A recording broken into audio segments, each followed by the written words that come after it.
Cohete a la Luna Radio. Un desplazamiento estelar con Horacio Berlitsky, Manuela Iriani y Marcelo Figueras.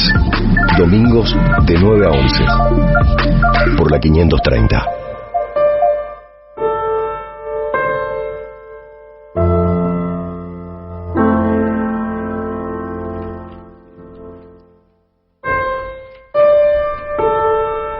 Muy buenos días para todas, para todos. Bienvenidas, bienvenidos a una nueva emisión, un nuevo programa del Cohete a la Luna Radio, acá en el estudio luchando con cables, el entretejido de cables de los auriculares, pero bueno, cosas que pasan en las radios muy, pero muy frecuentadas. Mucho frío, me imagino que en prácticamente todo el país.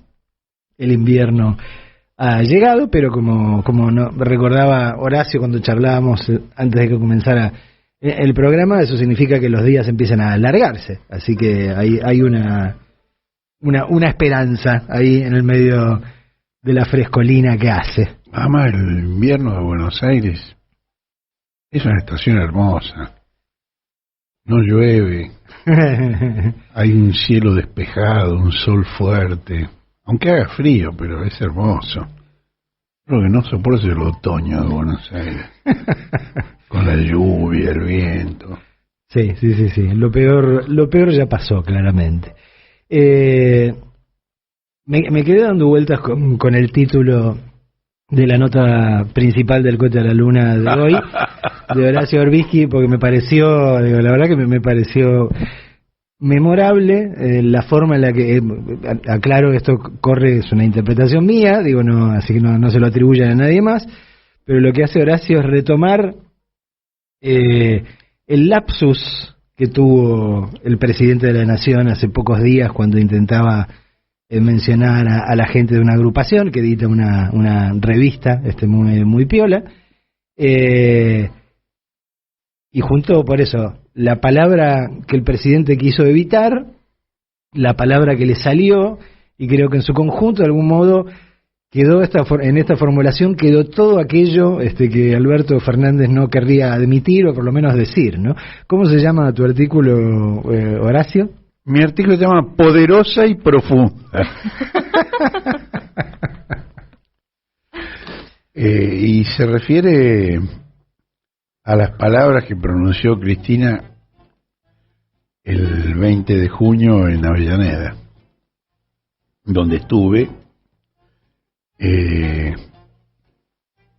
Hacía tiempo que no estaba en un acto multitudinario y me llamó la atención, había dos cantos que dominaban la espera, porque desde que se acomodó la gente en la sala hasta que llegó Cristina pasó más de una hora. Uno decía: ¿y para cuándo van a entender que no fue magia, nos conduce una mujer? Y el otro era un clásico: unidad de los trabajadores o de las trabajadoras, porque se modificaba según las veces que se cantaba, y al que no le gusta, se jode. Ahora, me parece que fue una situación excepcional, porque en la historia de nuestro país son muy pocos los líderes que se han tomado el trabajo de fundamentar las políticas que defienden o que practican y de ubicarlas dentro de un contexto global. Por supuesto, el gran ejemplo es Perón, que tenía una capacidad didáctica extraordinaria y que ha sido objeto, de denigración por eso. La idea de que hay un relato construido para vender una realidad que no nació con Cristina. Eso se planteaba respecto de Perón también. Ahora, Perón en el campo nacional y popular, y en la contracara, liberal y oligárquica, Alzogaray y Martínez de Oz, que también, eran muy explicativos, ¿no? Ahora, esto, tiene tiene exigencia. Vos tenés que expresar en términos accesibles a todos lo que querés decir, y al mismo tiempo términos que resistan a la crítica académica. Y hay riesgos. Sí, el riesgo de un dato equivocado, por ejemplo. ¿Quién está libre de un dato equivocado? O de algún concepto polémico que después se use para deslegitimar el núcleo del mensaje. Ahora, mañana va a ser una semana y no ha dejado de reverberar los ecos de lo que planteó. Por eso digo poderosa y profunda.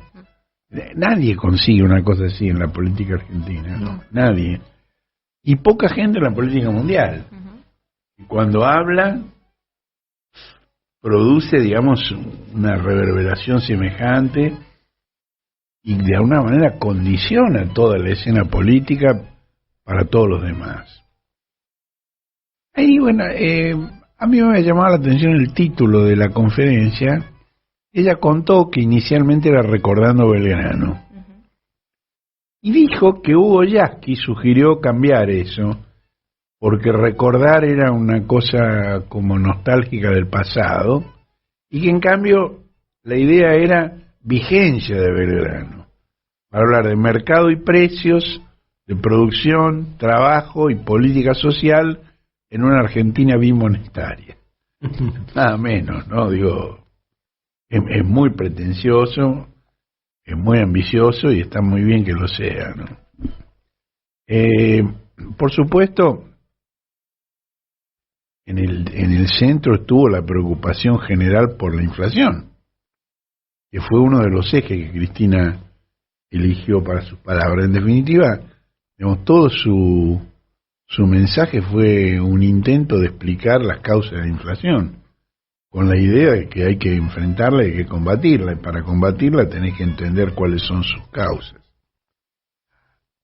Me pareció muy interesante, y eso ha tenido menos repercusión pública, obviamente, el contexto en que lo dijo, porque antes que ella hablaron quienes estaban sentados a su lado en el escenario, eran Jorge Ferraresi, porque estábamos en Avellaneda, de la cual él ha sido intendente antes de ser ministro de Vivienda. Fue gracioso porque él dijo que era ministro de Hábitat y Política Territorial, creo. Dice, pero todos los intendentes dicen, che, no la hagas complicada, decí simplemente que sos ministro de Vivienda. Y así lo entiende todo el mundo. Y Hugo Yasky, el secretario general de la CTA, que fue el organismo convocante, porque era el plenario nacional de delegados de la CTA. Y fue muy interesante lo que plantearon los dos, y yo creo que, digamos, se integra bien con el mensaje de Cristina. Ferraresi contó una anécdota, dijo que en un momento que hubo un avance muy fuerte de la inflación, y que los salarios quedaron muy desfasados, él decidió duplicar las tasas municipales para las grandes empresas, cobrar el doble. Y que, bueno, naturalmente hubo una protesta, una resistencia, una gritería, y entonces él convocó a una movilización popular, después de lo cual citó a una mesa de diálogo. Y en la mesa de diálogo las empresas aceptaron no el aumento del 100%, pero sí el 50%. Y eso le permitió a él incrementar los salarios de los trabajadores municipales por encima de la inflación. O sea que hizo política, va. Claro, explicó eso, O ¿no? sea que trabajó. Sí, funcionó. Ahora, fue muy interesante porque, digamos, no se limitó a contar la anécdota, y no era, digamos, una cosa de autoelogio, si bien lo era, y lógico que lo fuera, sino que dijo que eso se debía a la conciencia de clase, que era muy importante, y puso un ejemplo del expresidente de la Unión Industrial, Miguel Acevedo, que en el año 19, yo no me acordaba de eso, pero lo dijo Ferraresi, dijo que iba a votar por la reelección de Macri, pese a que, según Acevedo, había sido el peor gobierno del último medio siglo. Esto me recordó una frase célebre del canciller de Franklin Delano Roosevelt en Estados Unidos, Cordell Hull, que, refiriéndose al fundador de la dinastía Somoza en Nicaragua, a Tacho Somoza, dijo en inglés: "He may be a son of a bitch, but is our son of a bitch." ¿Hace falta que traduzca? Supongo que sí. Dice, será un hijo de puta, pero es nuestro hijo de puta. Bueno, Acevedo respecto de Macri, la verdad que planteó algo parecido. Y eso es por conciencia de clase. Clarísimo. Bueno, el Yasky hizo una evocación de la resistencia popular al gobierno de los ricos para los ricos, en la que se forjó la unidad de dirigentes de distintas organizaciones.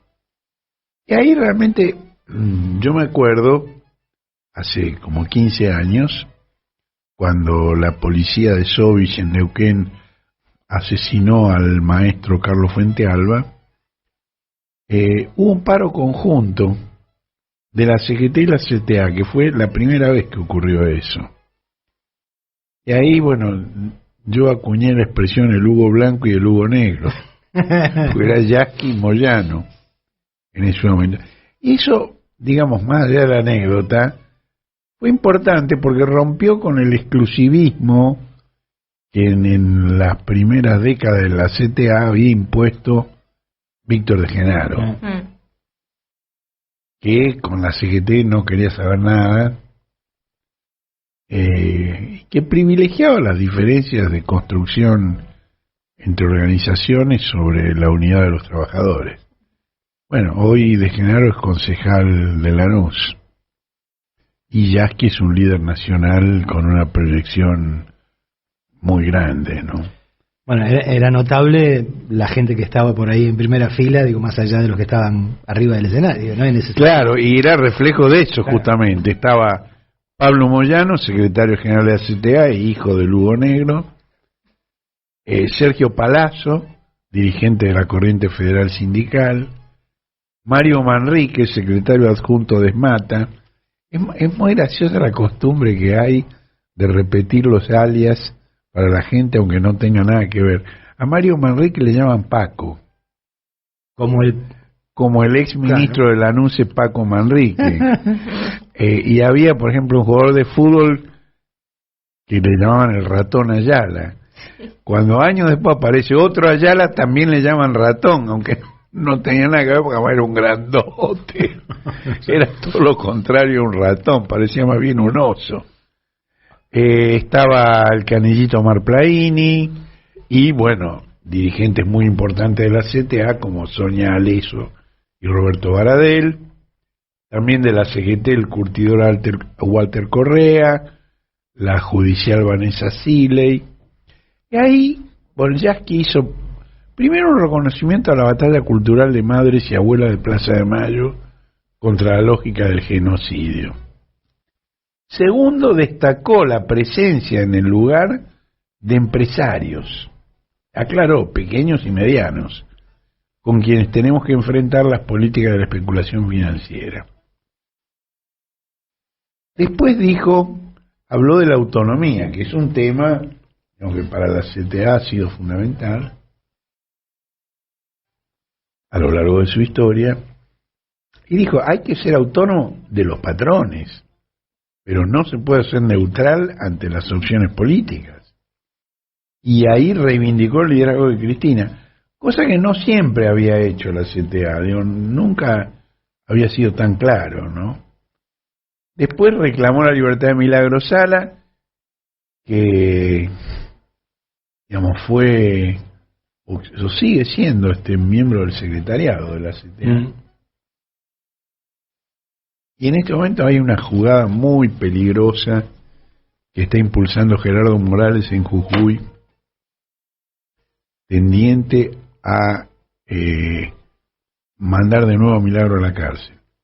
y no al arresto domiciliario que le concedió la Corte Suprema de Justicia de la Nación a raíz de una medida de la Corte Interamericana de Derechos Humanos. La semana que viene Morales pidió que se le haga un peritaje psicológico en Milagro y la intención es declarar que está en condiciones de volver a la cárcel. Y además Morales también apeló a la libertad de dos militantes de base de la organización Tupac Amaru. Es decir, Morales quiere construir su carrera política sobre la base de la persecución al movimiento popular. Y también Yasky rindió homenaje a la memoria de Vittorio Paulón, que ha muerto hace pocos días, que fue uno de los titanes en la búsqueda de la unidad sindical, dirigente de la UOM, metalúrgico. Después pasaron un video sobre esos años de lucha contra el neoliberalismo, y Yasky dijo, bueno, veo en el video que faltó algo. ¿Qué es lo que faltó? El acto del 13 de abril del 16, en Comodoro Pi, cuando Cristina habló de construir la salida política, la unidad ciudadana, y Yasky dijo que sin eso, sin la salida política, la resistencia al neoliberalismo se hubiera encerrado en un callejón sin salida. Y dijo textualmente, sin un horizonte de proyecto común para poner un pueblo de pie, la sola movilización muchas veces termina siendo aprovechada por la derecha. Es decir, hubo un contenido realmente muy, muy interesante. Fue un acto realmente extraordinario en ese sentido. Bueno, Yasky también dijo que la necesaria unidad no es contradictoria con decir las cosas que no andan bien. E hizo una referencia a la relación de fuerzas. Y siempre es un tema omnipresente, ¿no? ¿Qué es lo que la relación de fuerzas te permite hacer? ¿Qué es lo que no te permite hacer? Y ahí Hugo dijo que es muy importante tener en cuenta la relación de fuerzas, pero no más que imaginar los caminos para modificar la relación de fuerzas. E hizo una referencia a la experiencia de Brasil. Dijo que cuando fue el golpe en Brasil contra Dilma y luego contra Lula, las movilizaciones cada vez eran más débiles de protesta. Y entonces dijo que eso fue porque el gobierno de Dilma aplicó políticas demasiado próximas al neoliberalismo. Y dijo que eso era vaciarse por dentro, resignarse a las limitaciones, y que la clave para impedirlo está en la movilización popular. Es realmente el discurso de Hugo fue de una lucidez, de una inteligencia, de una fuerza realmente notable. Y dijo, bueno, que nos quieren convencer de que vamos a perder siempre, hagamos lo que hagamos. Dice, esa es la política de la clase dominante en la Argentina. Siempre perdemos. Y tenemos que demostrar que no. Y tomó el desafío. Y puso un ejemplo del 17 de octubre del 45, dice, donde la relación de fuerza era la más adversa posible. Perón encarcelado, la oligarquía mandando, la prensa diciendo que el que saliera a la calle tenía que ir preso. Y quiero leer la frase textual que dijo Yasky. Dijo, la clase trabajadora no pensó en reunirse con los empresarios a ver si podían acordar condiciones para que Perón saliera. No pensó en presentar un habeas corpus. El pueblo se abrió a la calle. Y ahí dijo una cosa realmente muy simpática. Dijo, el propio Perón, que tal vez estaba pensando que su destino era ir a vivir su amor con Evita. Hay una historia famosa en una carta que se ha publicado de esos días, donde Perón, desde su lugar de confinamiento, le dice, negrita querida, cuando esto termine, nos vamos al sur y nos vamos al sur, dijo. toda la Argentina se fue al sur, ¿no? Empezó una historia nueva. Y ahí dice Yasky, Perón encontró que la libertad brotaba de un acto de rebeldía de los que hasta ese momento eran negados como ciudadanos. Y, digamos, volviendo al presente, no, porque digamos, su mensaje era ida y vuelta, ¿no? De distintos momentos del pasado al presente, ¿no? Y dijo que era necesario recomponer el ingreso de los trabajadores y las trabajadoras con un aumento de suma fija como el que Néstor Kirchner dio en el 2003. Acortar los tiempos de la recomposición, es decir, ya el aumento, y después discutir en paritaria. Porque no podemos tener compañeros que no llegan a fin de mes teniendo empleo. Es la radiografía de este momento. Dice, tenemos toda la capacidad para hacerlo. Tenemos la fuerza de la clase trabajadora, la CGT, la CTA, los movimientos sociales. Tenemos compañeros dispuestos a pelear y tenemos una compañera que condujo nuestra lucha, nuestro horizonte de construcción después de que Néstor nos dejó. Tenemos que estar convencidos de que aquí en más vamos a salir, como siempre salió el pueblo argentino, a decir que no hay derrota. Porque cuando los trabajadores tienen una síntesis política y una conducción, es posible construir la libertad y la liberación de nuestro pueblo.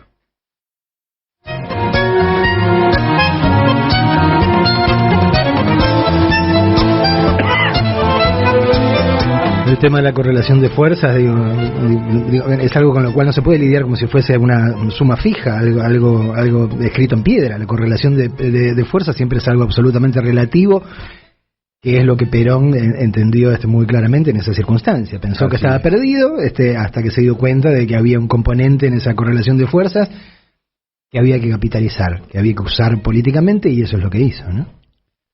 Y una gran novedad se produjo estos días con la aparición pública de la Liga de Gobernadores, claro, que volvió a sesionar en el Chaco y que cuestionó la política económica, pidió un modelo de desarrollo y pidió participación en las decisiones. Bueno, eso es también modificar las relaciones de fuerza. Uh-huh. Bueno, entonces después de eso vino profunda y poderosa. Poderosa y profunda. Profunda y poderosa. Bueno, hizo una reivindicación muy importante del rol del Estado, tanto en la crisis global de 2008, desencadenada a partir de la quiebra de Lehman Brothers, y de 2020 con la pandemia. En la edición de hoy del Cohete hay un artículo extraordinario de Guillermo Biersba sobre el rol del Estado, y otro de Ricardo Aronski también sobre el tema. Sin Estado fuerte no hay nación. Yeah. Bueno, después Cristina la emprendió contra las explicaciones del liberalismo para la inflación. Y empezó con el tema de las causas de la inflación. Y tomó, digamos, las explicaciones clásicas del liberalismo, empezando por el déficit fiscal como causa de la inflación. Y ahí mostró unos cuadros que están en la edición del Cohete a la Luna, obviamente, donde demuestra en el G20, que integra la Argentina, hay 12 países que tienen un déficit fiscal tanto primario como total. El primario es antes del pago de deuda, el total es después del pago de deuda. Un déficit fiscal superior al de la Argentina, y que sin embargo tienen una inflación muy inferior a la Argentina. Uh-huh. Y mencionó la Unión Europea, Estados Unidos, Japón, Inglaterra, Francia, Canadá, India, España, China, Italia, Australia y Alemania. Y mostró un mapa con colores. O sea, todos esos países que desde acá siempre se miran con envidia, ¿va? Bueno, el segundo, digamos, mito neoliberal contra el que la emprendió como causa de la inflación es el déficit comercial. Y dijo que no hay país en el mundo con mayor déficit comercial que Estados Unidos, y que en cambio la Argentina tiene superávit comercial. Y sin embargo la inflación argentina es más de 10 veces superior a la de Estados Unidos. Y ahí hizo unos comentarios irónicos. Bueno, pero tienen la maquinita que imprime los dólares. Uh-huh. Y además, para ayudarlo, tienen unos cuantos portaaviones. Ahí dijo que el déficit es un concepto económico, no matemático, y que no necesariamente es el causante de la superinflación. Otra de las explicaciones de la ortodoxia para la inflación es el incremento de la demanda por exceso de plata, que tiene que ver con la emisión, por cierto. Y frente a eso, la receta liberal es reducir los sueldos, para que la gente no tenga demasiada plata en el bolsillo. Ahora, en la Argentina hoy no hay grandes salarios, ni hay una gran capacidad de compra de los trabajadores. Y ahí dio el dato, en el año 15, cuando terminó su última presidencia, los trabajadores participaban en el 51% del Producto Interno, y ahora están cerca del 40%. Es decir que... Y además en las condiciones que remarcaba Yasky, ¿no? En el sentido de que se vuelve la norma esto de que los trabajadores y las trabajadoras que tienen puestos fijos no llegan a fin de mes. Así es. Sí, no, y además en esa parte del discurso Cristina fue como muy taxativa cuando habló de 2008, que dijo yo parecía una mercachifle vendiendo cosas porque necesitaba que la gente no deje de consumir. Cuando hace esos comentarios tan como de barrio, es muy muy clara para todo el mundo. Pues yo me acuerdo, yo estuve en Estados Unidos 2 meses después de los atentados del 9 de septiembre. Estuve en noviembre del 2001. 11 de septiembre. El presidente era el hijo de Bush en ese momento. Y me acuerdo de un discurso que dijo, bueno, ya pasó, ahora a consumir. Claro. Sí, sí. Digo, con una conciencia muy clara de cómo funcionan esas cosas. Otra cosa que dijo Cristina es que tampoco hay un uso excesivo de capacidad instalada. Que, digamos, en todos los sectores de la industria, la capacidad instalada que se usa es menor a la del 2015. De modo que por ahí tampoco es la causa de la inflación. Y ahí pasó a observar las ganancias de las empresas. Cosa que obviamente la vulgata neoliberal nunca hace. Digamos, eso siempre va a buscar el mango a otro lado, obviamente. Uh-huh. Claro. Y citó el caso de una alimenticia y de una de insumos difundidos. No la nombró, pero claramente se refería a Molinos Ría de la Plata del grupo Pérez Companc y a Ternium de Techint, que sus utilidades entre el 2019 y el 2021 crecieron en un caso más del 400% y en el otro más del 200%. Ahí también desechó la incidencia en la inflación de la presión tributaria, porque ese es uno de los argumentos, bueno, pero nos matan con los impuestos.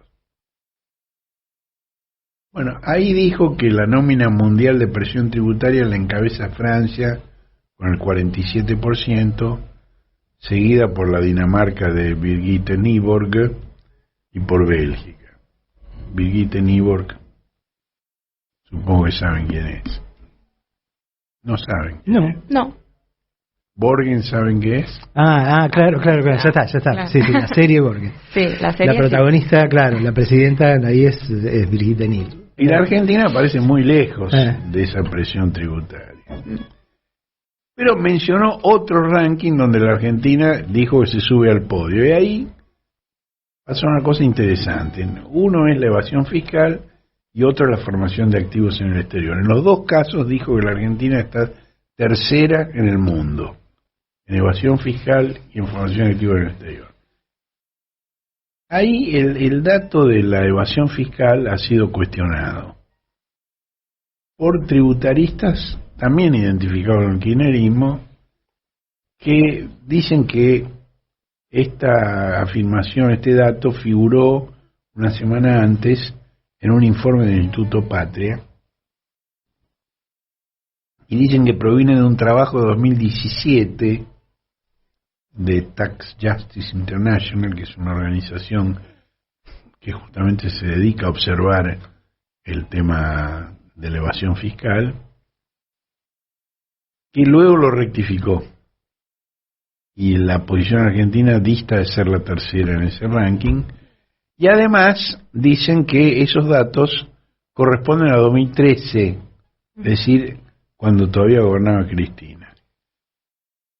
Bueno, a partir de eso ha habido algunos comentaristas de los más caracterizados odiadores de Cristina que han hecho, bueno, lo que yo decía antes, el riesgo de cometer un error, que nadie está exento de cometer un error, y que eso se use para delegitimar todo el discurso.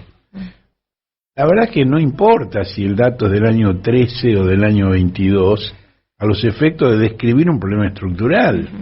Pero además, digo, si claramente esos son los datos de 2013, cuando todavía gobernaba Cristina, digo, vamos a suponer, según qué lógica, que la evasión fiscal es menor hoy que entonces. Más bien todo lo contrario.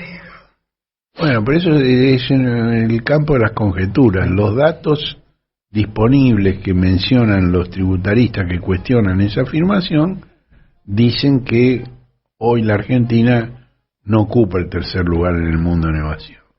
Ocupa un lugar mucho más distante. En cambio, en formación de activos en el exterior no está cuestionado el dato. La Argentina es el tercer país con mayor formación de activos en el exterior, que es lo que vulgarmente se conoce como fuga de capitales.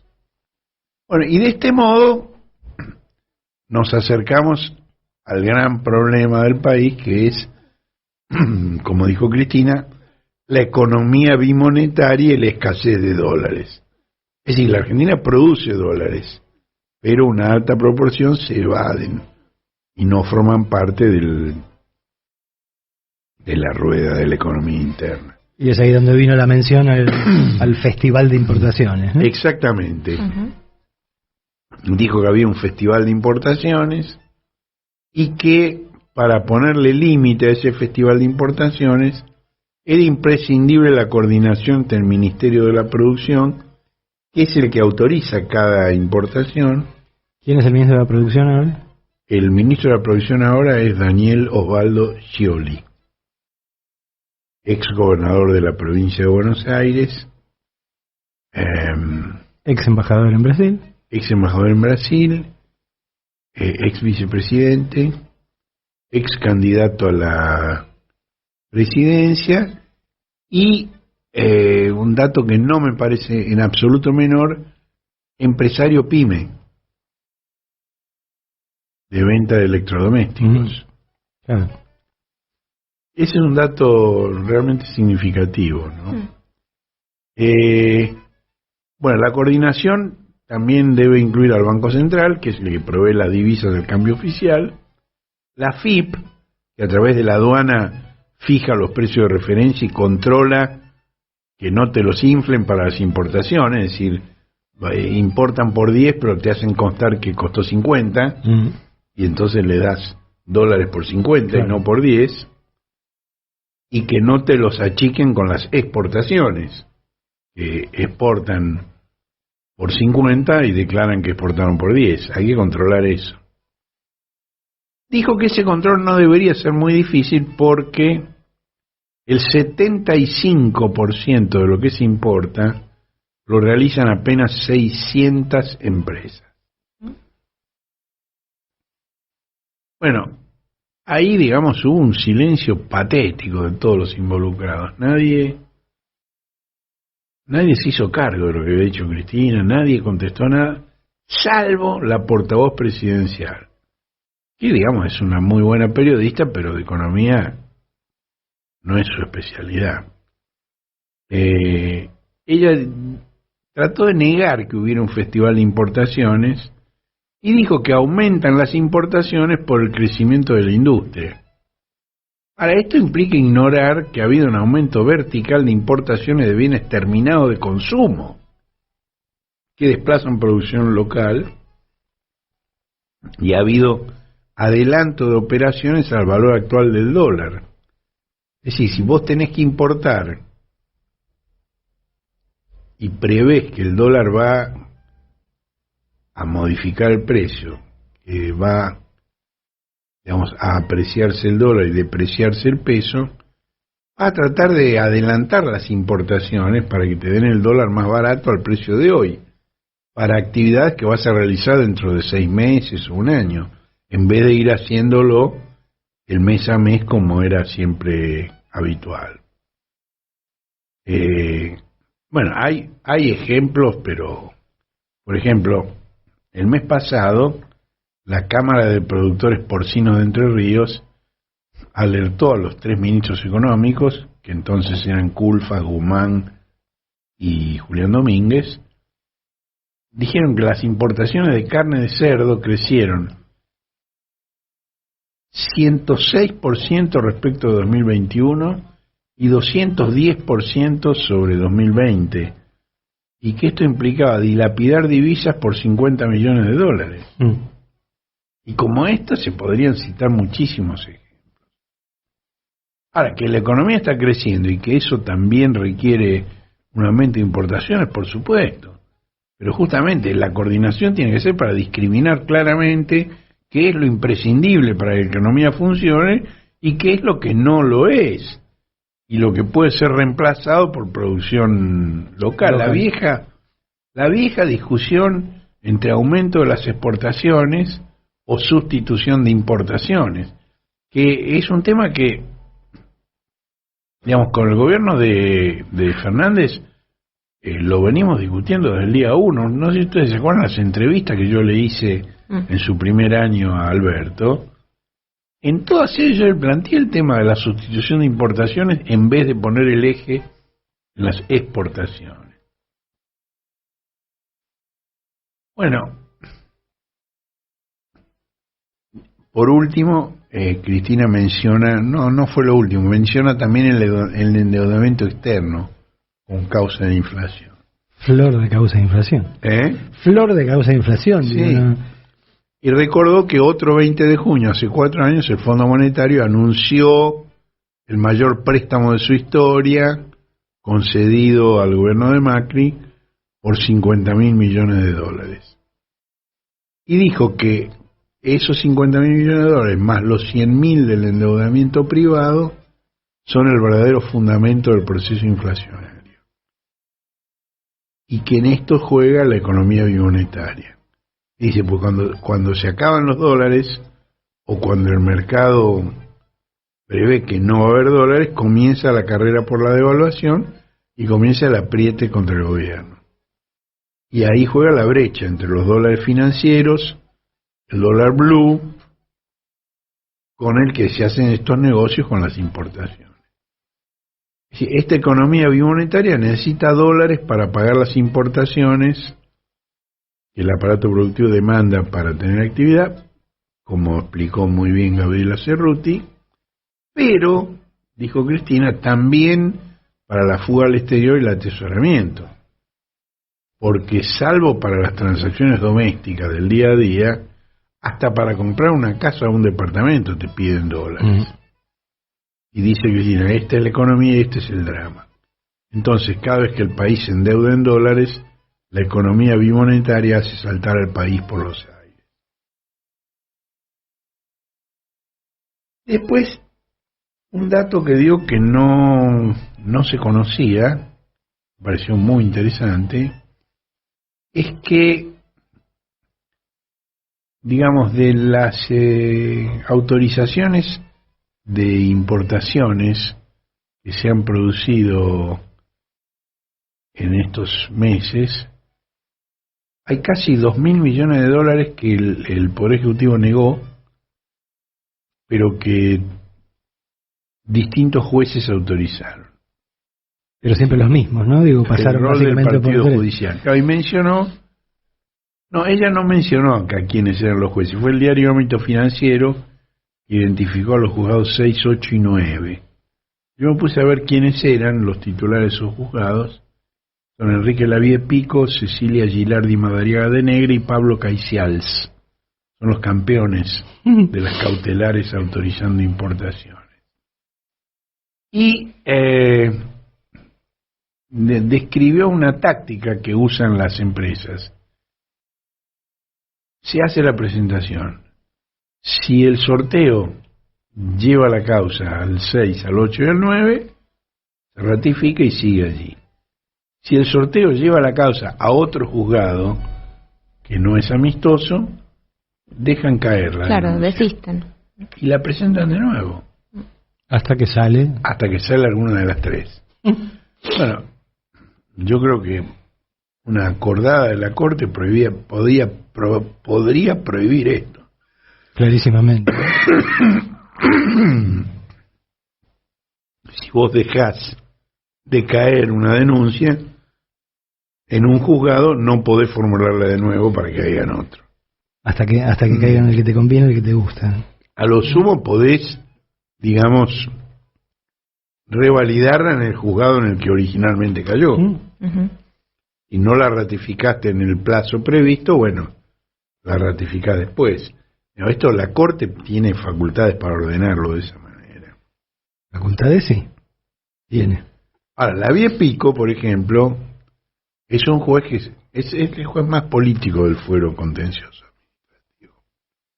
Y ha dictado medidas que interfieren con la facultad del Poder Ejecutivo, como en este caso, pero también con la facultad del Congreso y también con la facultad de la Procuración General. Y una denuncia ante el Consejo de la Magistratura por una cautelar que dictó en favor de Daniel Angelici, que consideró confiscatorio el aumento del impuesto a las ganancias para los juegos de azar. Y el récord máximo de Lavie Pico fue declarar inconstitucional la Constitución.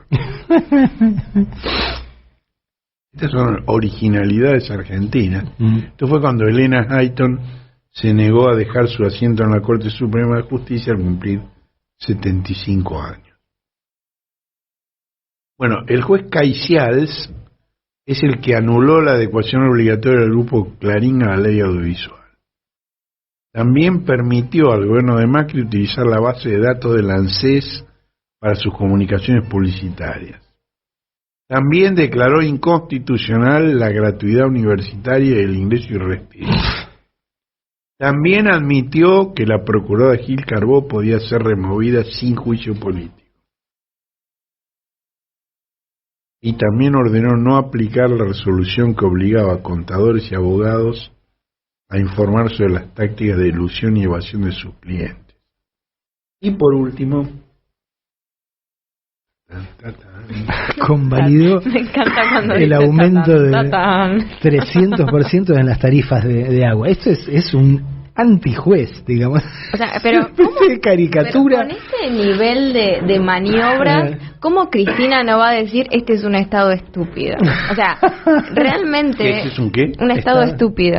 ¿Cómo no lo va a decir con el nivel de prueba que está graficando? Bueno, y la doctora Madariaga de Negre fue la primera jueza que concedió una cautelar contra la contribución solidaria sobre las grandes fortunas, porque afectaría el derecho de propiedad de un directivo del Globant. Y durante el gobierno de Macri decidió que la AFIP no tenía que informar sobre los reembolsos tributarios en puertos patagónicos. Es decir, tres joyitas. Todo lo contrario a la transparencia.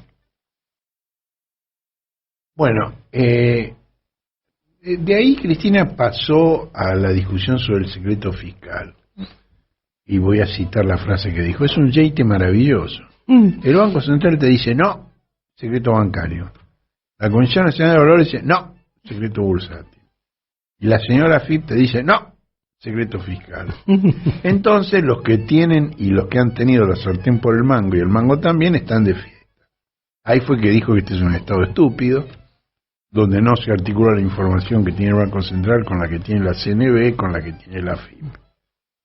Y dijo que tampoco hay voluntad ni actitud de cambiar las cosas para desarmar lo que ha constituido una verdadera estafa de los argentinos.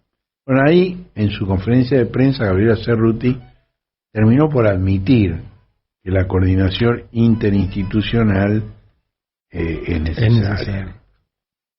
Bueno, ahora, las palabras de Cristina han tenido algunas respuestas que han merecido muchísima atención mediática como respuestas a Cristina, y otras que han merecido atención mediática pero que no se han asociado como respuesta a la palabra de Cristina. Por ejemplo, en los días siguientes hubo varios fallos judiciales que son respuesta directa a Cristina. Por ejemplo, la Corte Suprema rechazó una decena de recursos de Cristina en la causa de Vialidad, donde se la acusa de defraudación y asociación ilícita por la adjudicación de 51 obras a empresas de Lázaro Báez en la provincia de Santa Cruz, pero cuando Cristina era presidenta, no gobernadora de Santa Cruz. Otro, el fiscal Carlos Stornelli, dispuso archivar la investigación sobre contrataciones de la obra social del Poder Judicial que depende del juez Juan Carlos Maqueda. De todos modos, el juez Ariel Lijo dijo, téngase en cuenta, y dispuso ciertas medidas de prueba, así que esa causa me parece que no queda cerrada.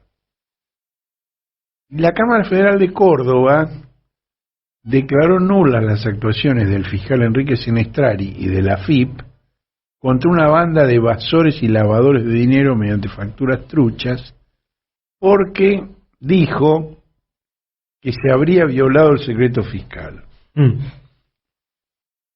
Uno de los usuarios de las facturas truchas era Nadine Argañarás. Chachán, otra vez. Hemos publicado una nota. ¿Quién es este señor? Nadine por aquí, Nadine por allá. Que es el tributarista en el que se basan las cámaras patronales para alegar que las empresas están sofocadas por 164 impuestos, lo cual no es cierto.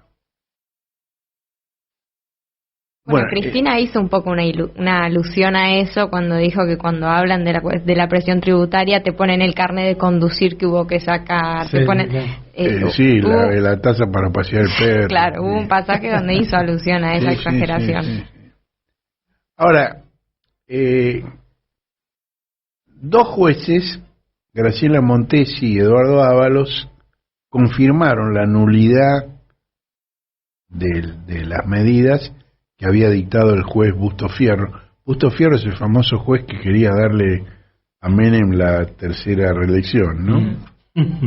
Entre otras maravillas. Pero la tercera jueza, Liliana Navarro, hizo una disidencia donde dijo otorgarle al secreto fiscal una protección más allá de lo que establece la letra misma de la ley es efectuar un blindaje que solo beneficia a quienes, valiéndose de estas formalidades o ritualismos excesivos que solo surgen de una interpretación de la ley, cometen un sinnúmero de ilícitos fiscales y tributarios que conducen a que cada día la evasión contra el Estado Nacional sea multimillonaria.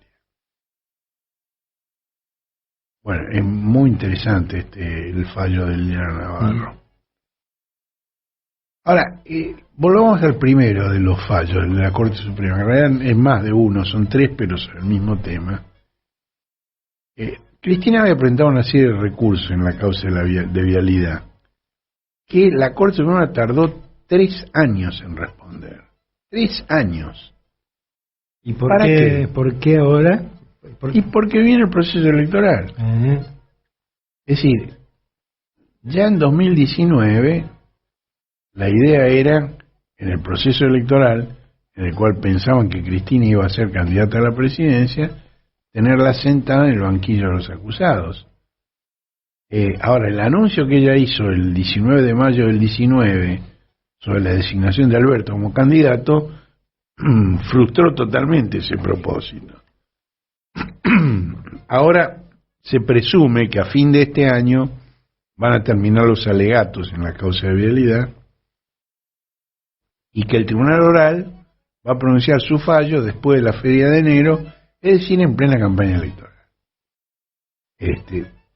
todos sabemos que va a haber una condena contra Cristina, porque está todo organizado de esa manera.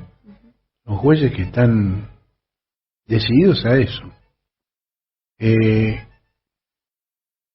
Ahora ahí la Corte dijo que el hecho de que Cristina sea vicepresidenta no implica gravedad institucional porque todos los ciudadanos son iguales ante la ley. Ahora, esto es una aplicación del método Ollendorf. El método Ollendorf es un método de enseñanza de idiomas por el cual la enseñanza de idiomas se hace prescindiendo del sentido de las frases. Donde yo te pregunto, ¿qué hora es ahora? Y me decís, qué frío hace. Ese es el método Ollendorf. Ahora, lo que pasa es que la defensa de Cristina nunca dijo que la gravedad institucional es porque ella era vicepresidenta, sino que la acusación es que los gobiernos de 2003 a 2015 constituyeron una asociación ilícita o permitieron una asociación ilícita para cometer delitos, y que los instrumentos de esa asociación ilícita fueron las leyes de presupuesto que los legisladores fueron obligados a aprobar. Bueno, esto es gravísimo. No tiene nada que ver con qué cargo ocupa Cristina hoy. Y ese fue el fundamento de su defensa. Ahora, incluso, digamos, si se supone, como dice la Corte, que el cargo de Cristina no tiene importancia, ¿no? Lo que la Corte no dice es cómo surgió la doctrina de la gravedad institucional. Fue un invento de la Corte en el año 1960, porque se había dispuesto el golpe del 55, la revolución fusiladora, había embargado los bienes del empresario Jorge Antonio porque lo consideraba testaferro de Perón. Antonio recurrió a la justicia y pidió que le devolvieran 6 autos y 2 embarcaciones. Y un juez y una cámara accedieron a no devolvérselo en propiedad plena, sino como depositario. Los seguían secuestrados, pero él era el depositario. Esas fantasías que inventa la justicia. Entonces, la Corte decide intervenir y ahí inventa la doctrina de gravedad institucional. Es decir, 6 autos y 2 embarcaciones tienen gravedad institucional. Esta denuncia contra el Congreso, contra el Poder Ejecutivo, contra 12 años de gobierno, contra todos los diputados, contra todos los senadores que votaron en el presupuesto, no tiene gravedad institucional. Bueno, esta es la Corte que tenemos, ¿no? Cristina había pedido una serie de medidas de prueba que la Corte rechazó, el tribunal, y la Corte confirma, rechazó el 80% de las medidas de prueba propuestas. Por ejemplo, el peritaje de las obras sobre las cuales se discute. Y en cambio aceptó como perito a un ingeniero Bona de manifiesta hostilidad hacia la familia Kirchner. Publicó cosas espantosas contra la familia Kirchner, propias de la Nata o de Tenenbaum, cosas de ese tenor, de ese calibre, ¿no? Sí. Me encantan tus medidas, tu sistema de medidas. Digo, para hacerla clara, ¿no? La Corte dijo, solo de Bona no dijeron nada, silencio, no importa, como que el perito, te ponen como perito a un enemigo declarado y militante y activísimo. Ahora, sobre la limitación de la prueba, dijo que a la Fiscalía también le habían negado medidas de prueba, pero no analizó la importancia de las que pidió cada parte.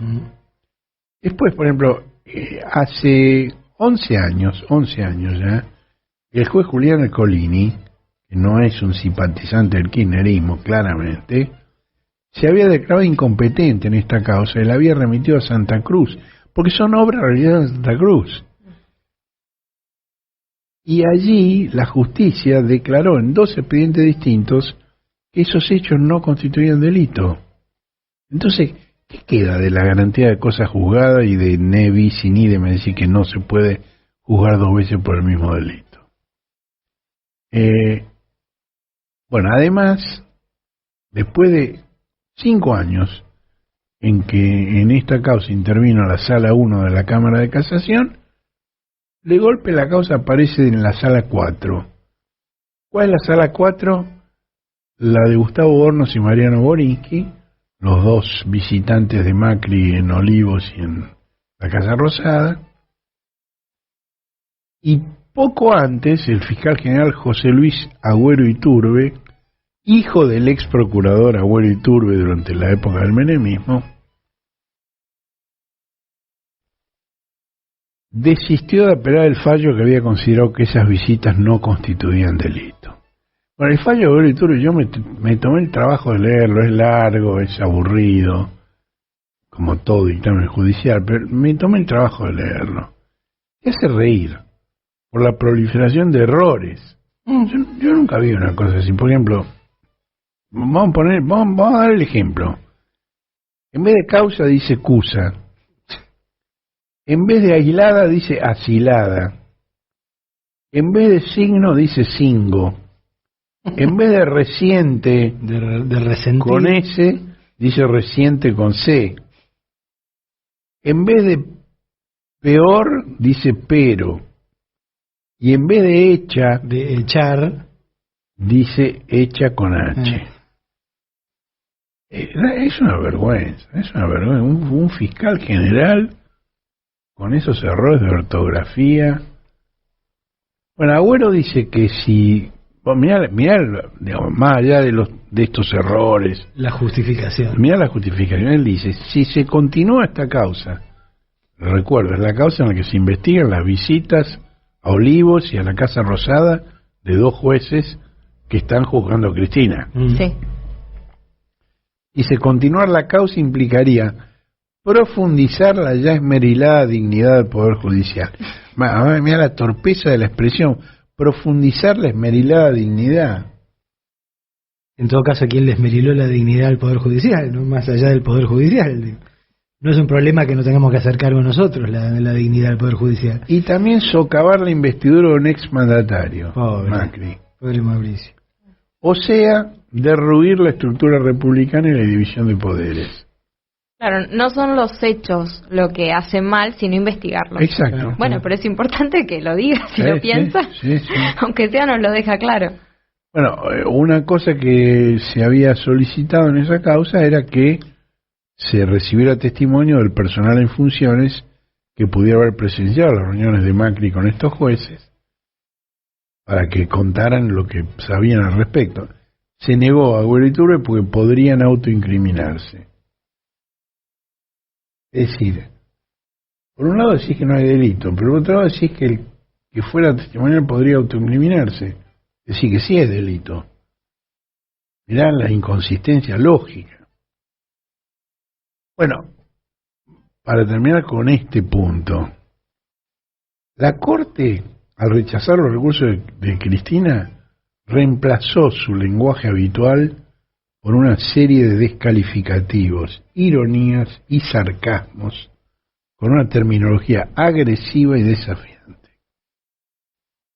Bueno, ahí está claro, digamos, si vos tenés una redacción tan confrontativa y virulenta, es obvia la intencionalidad política. Uh-huh. La mejor forma que tuvieron de desmentir a Cristina cuando dijo el partido judicial fue comportarse como un partido judicial. Así es. Bueno, la defensa había planteado que estos hechos ya habían sido juzgados en Santa Cruz. Bueno, la Corte tiene un océano de jurisprudencia a lo largo de más de un siglo sobre ne bis in idem.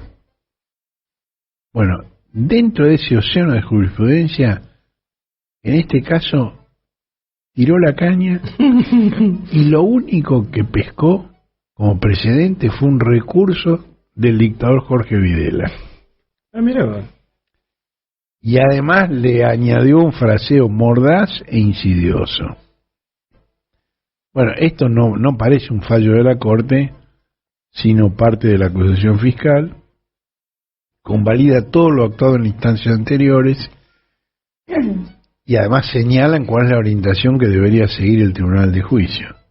Es un prejuzgamiento tan ostensible que yo creo que ni siquiera se pueden descartar recusaciones cuando la condena en ciernes sea recurrida ante la Corte.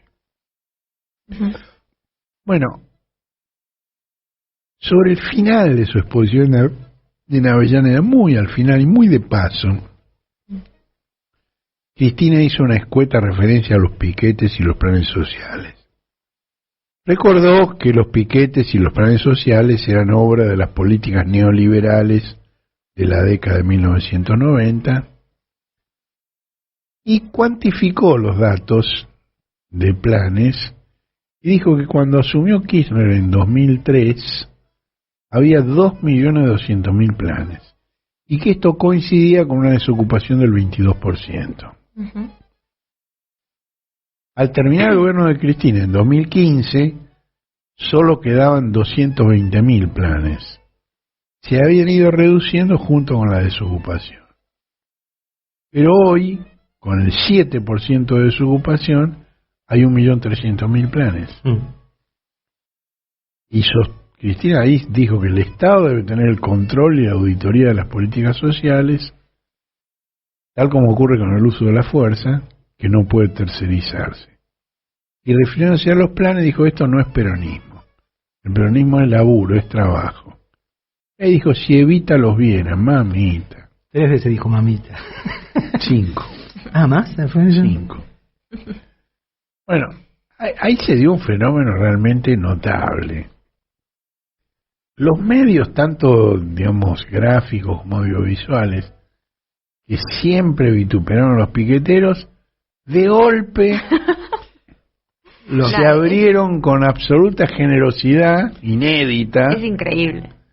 Para que sus líderes se declararan ofendidos por la presunta estigmatización de Cristina a los trabajadores y en especial a las trabajadoras de lo que llaman la economía popular. La verdad es que Cristina solo habló del control y la auditoría estatal de las políticas sociales. No tuvo una expresión estigmatizante para los trabajadores. No, de hecho habló con mucha perspectiva de género y dijo, son las compañeras las que están revolviendo la olla, que son violentadas. O sea, estaba hablando realmente en favor de las personas que reciben esos planes, de su dignidad, de su capacidad como trabajadoras. O sea, todo el circo que se armó. Esto lo convierten en una estigmatización de las mujeres. No, fue un espanto. Es impresionante. Y bueno, en muchas entrevistas, el jefe del movimiento evitero dijo que adoraba a Cristina.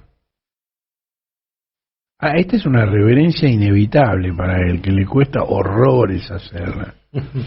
A mí me consta, porque me lo ha dicho a mí, que la detesta. Que la deteste, que no ve la hora de terminar con ella. Y me lo ha dicho a mí hace ya casi 10 años. Es una política constante que ha mantenido en ese sentido. Ahora, ¿por qué él dice que la adora a Cristina? Porque ese es el sentimiento de sus bases.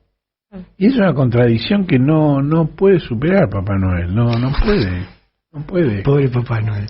Sí, cada vez que hacen un acto y aparece Cristina, ellos la odian, pero sus bases abren los ojos y sonríen embobados cuando ella abre la boca. Entonces, esto no saben cómo manejar eso. Ahora, de este modo, ¿qué consiguieron? Consiguieron una cuestión realmente secundaria en el mensaje de Cristina, muy secundaria, desplazar de la atención pública las cuestiones de fondo que ella había planteado. Hay un informe del Centro de Economía Política, CEPA, que señala que la baja de la desocupación del 11 al 7% entre fines de 2020 y 2021 no se reflejó en una disminución de planes asociados a cooperativas como el Potencial Trabajo, que por el contrario crecieron. Es decir, la desocupación se redujo un 36%, del 11 al 7%, pero los planes crecieron un 56%, de 780.000 a 1.200.000. y mostraron un gráfico en el que se ve un efecto tijera. Es decir, baja la desocupación, crecen los planes. Dice, el informe de CEPA dice que si se proyectara la misma relación del último cuatrimestre de 2015 respecto de la desocupación, no debería haber más de 310.000 planes. Bueno, a mí me parece que el fondo de este conflicto menor, pero amplificado, es político. Es decir, los eviteros ya anunciaron que se podrán formar un partido para competir en elecciones, cosa que ya habían anticipado en La Matanza, donde la esposa de Papá Noel desearía enfrentar a Fernando Espinosa y Verónica Magario. Por alguna razón que yo no alcanzo a explicarme, piensan que esta vez tendrían más éxito que en tentativas previas. Y mientras se abstienen de participar en los debates de fondo que planteó Cristina.